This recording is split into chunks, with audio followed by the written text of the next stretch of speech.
How awesome was that? Ultraman!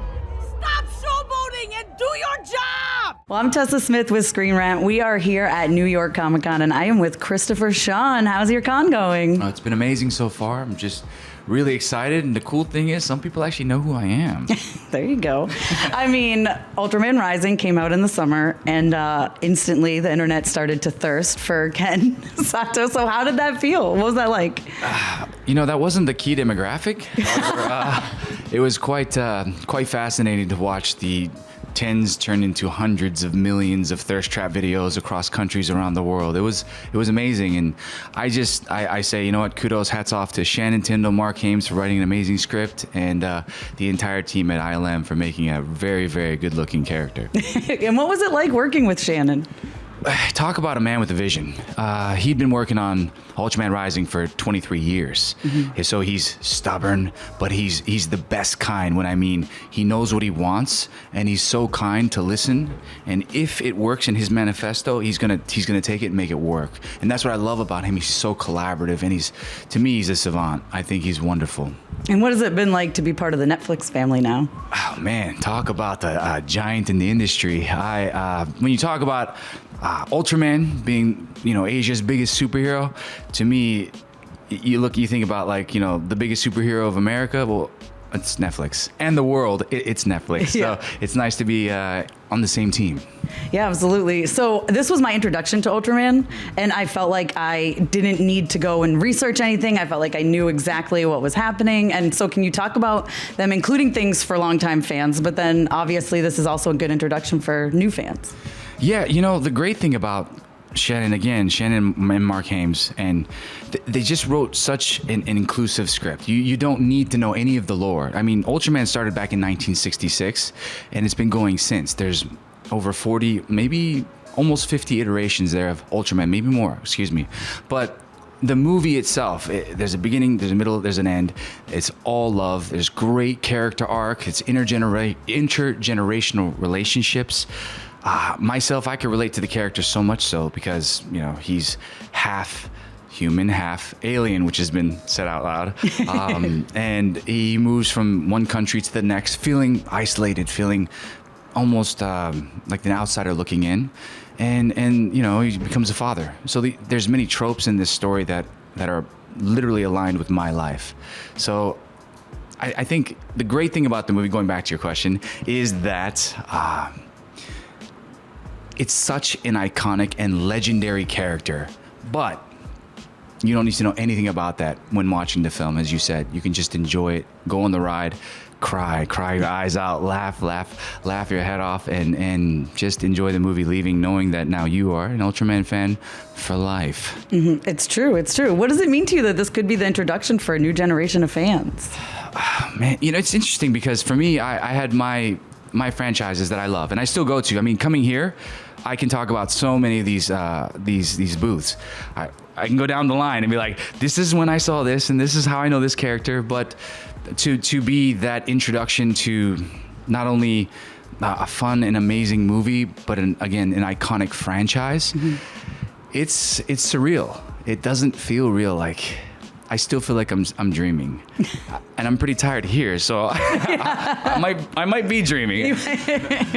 Well, one of the things I love, like as a parent, I could really relate to Ken's relationship with Emmy, because sometimes you do have to let your children go, and that whole, it's hard, it gets emotional. So what was it like for you to channel that? And what did you take like inspirations from your real life? So I have, I'm stepfather to 3 amazing kids, but I also have a sister with Down syndrome. So my whole life I've been a caretaker.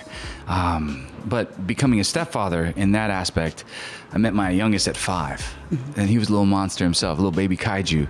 So, it is one of those things where like, what am I doing? Like, I need help, right?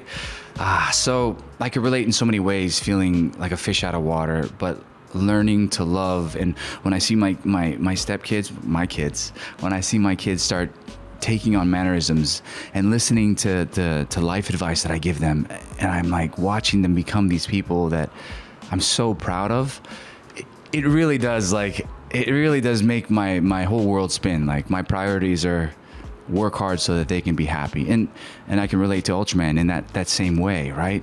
And I know that he's happy and watching him become a parent. And when you become a parent, you start to understand more of your parents. You're like, oh my gosh, like they were kids just like me. Even though you're an adult, you still feel like a kid. So I think that's what's wonderful about that is in becoming a parent, you take on these new obstacles, but you also realize the obstacles of your parents, and in turn, you can start to work on that. If there's any childhood trauma, you can work on that closure and rebuilding a relationship with your parents as well. Yep, you're exactly right. I love that. Now, you touched on it a little bit. This movie's hilarious. It's so much fun, but then it has you crying. It packs an emotional punch. It really does. So what was your reaction to reading the script the first time? Well, I'm going to jump to the end and just say I sent Shannon Tyndall a picture with my eyes bawling, my face swollen, you know, some boogies hanging down. And I was like, look what you did to me. This is the most beautiful script I ever read. Yeah, and that was literally my reaction. I read the script. It was the best thing I've ever written. Read. I wrote the script, actually. You heard it here first. No, it's the best thing I ever read. And I was worried. I thought, oh man, if this isn't the final product, I don't know if it can get any better. But it did. Because we had so many wonderful people working in the collaboration, in the team. And again, like I said, Shannon she's so open for collaboration. The entire team and those outside as well. So, yeah, the script is the best thing I've ever read, and I'm just honored to be a part of it. And you were talking about, before we started, you were talking about bringing in Skywalker Sound as well. I mean, just, again, best of the best of the best. So what was that like? Like hearing it the first time and just everything coming together? Man, it was surreal. Again, you sit there and you think, like, names are thrown around, like Scott Stafford and... I want to say Tim Wurst, but that's his Instagram handle. I'm drawing a blank on his name, but some of the best musicians in the world. You got London Symphony Orchestra. You've got people giving advice, consulting. I don't know if consulting is the right word, but giving advice like Guillermo del Toro, talking. And you hear these stories behind the scenes of all the people that love this iconic franchise and putting in advice. And then you see the team then put it together. And you see that they flew to London to work with the London Symphony Orchestra. And it doesn't feel real. I show my family and I go, guys, look what they're doing. Yeah. And I'm a fan, you know, like I'm freaking out.